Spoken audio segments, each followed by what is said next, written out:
नाशिक पोलिसांची मोठी कारवाई। राका कॉलनीमधील घरफोडीतील 3 संशयितांना गजाआड करण्यात नाशिक पोलिसांना यश आलंय।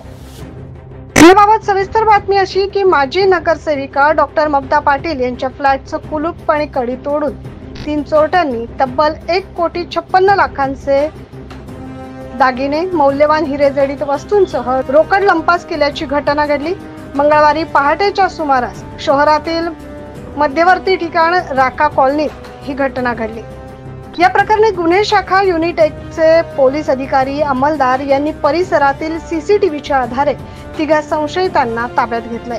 शहरातील गंजमाळ परिसरातून ताब्यात घेतलेल्या या 3घांचं नाव अमन सिंग टाक, गोरख सिंग टाक, दीपक जाधव।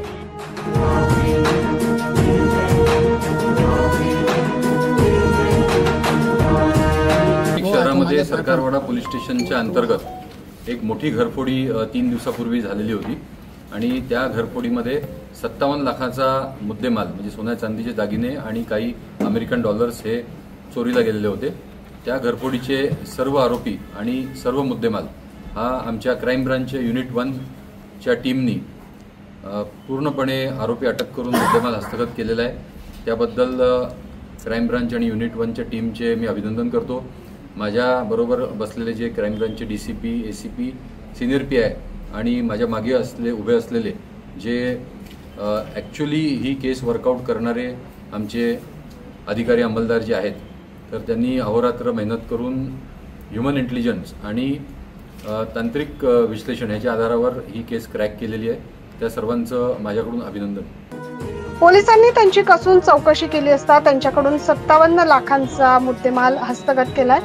या संशयितांमधील दोघांवर याआधी देखील काही गुन्हे दाखल आहेत। पुढील तपासासाठी त्यांना सरकारवाडा पोलीस ठाण्यात दाखल करण्यात आलंय। सदरची कामगिरी पोलीस आयुक्त संदीप कर्णिक, गुन्हे शाखा पोलीस उपायुक्त प्रशांत बच्छाव यांच्या मार्गदर्शनाखाली गुन्हे शाखा युनिट 1 चे पोलीस निरीक्षक मधुकर कड, सहाय्यक पोलीस निरीक्षक हेमंत तोडकर, पोलीस उपनिरीक्षक चेतन श्रीवंत यांच्या पथकाने केली। Bureau report 9 news Maharashtra.